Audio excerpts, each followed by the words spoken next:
And one of the hardest things you will ever face in your road to destiny is forgiveness. That's the hardest thing you're going to ever face, guys. Now follow me here.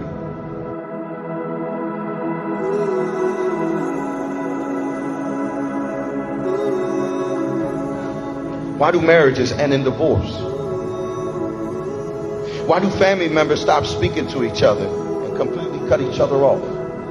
How can two childhood friends grow up together and can't stand being in the same room with each other and have a passion or a hatred towards each other?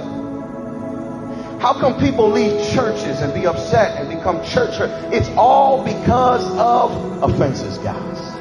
All because of offenses.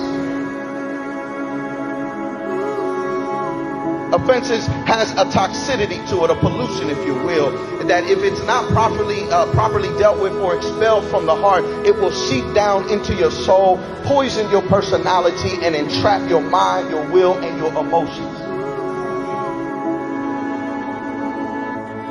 Offenses, if they're not properly dealt with, they will rob you of your peace. They will rob you of your joy. They will rob you of your faith. This is why the disciples said, increase our faith.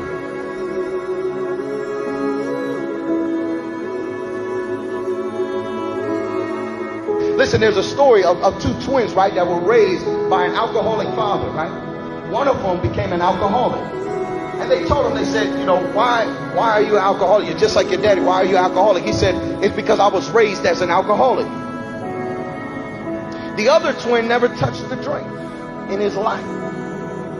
And they say, that's kind of ironic. Why haven't you even touched a drink? He said, because I was raised by an alcoholic father. And I don't want to be like him. It's not what happens to you that matters the most, but what happens inside of you that matters the most. The enemy came to kill, steal, and destroy. He wants to ruin your peace. He wants to ruin your joy. He wants to ruin your mental and emotional well-being. Are you hearing what I'm saying? Why are we suffering from so much depression, so much anxiety attacks? He's after your peace. You have to let it go. You have to let it go. And as long as you are tied to your past, you cannot reach forth to the future of your destiny. Peter asked Jesus, how many times do I forgive him if he comes to me and offends me in one day 7 times? Peter is a hypochondriac trying to find excuses for his dysfunction. Peter is trying to find an excuse why he cursed and why he cuts people's ears off. He's trying to find an excuse by blaming it on somebody else. Jesus told him, even if he comes to you 7 times and offend you, 70 times 7, you forgive him. And the disciples screamed out and they said, God, you got to increase our faith. I'm not saying what you've been through has been easy. I know. It takes supernatural power to let some things go in your life, to let go of all the abuse and all of the confusion. Believe me, I know God knows it more than anybody. And I'm not saying what you've been through means nothing. He knows where you are. He knows about your condition. He knows who walked out of your life and who left you. He knows who rejected you, who abused you, who betrayed you, who talked about you. He knows everything. But there comes a point in your walk where you have to ask God to give you faith. Faith to let it go. Faith so I can move forward. Faith so I can succeed. Faith so I can reach my destiny. Faith so I can forgive those who hurt me.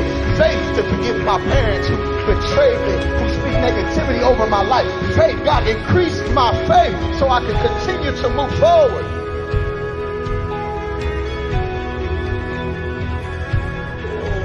I'm not saying what you've been through has been easy. And I'm not saying that what you've been through you can just forget overnight. But I am saying that you got to stop making that as an excuse for you not to move forward.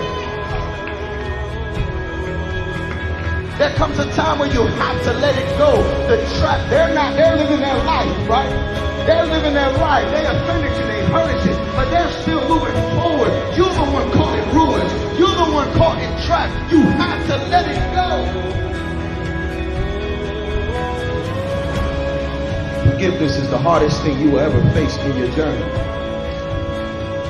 But forgiveness is not for them. Forgiveness is for you. Forgiveness is for you.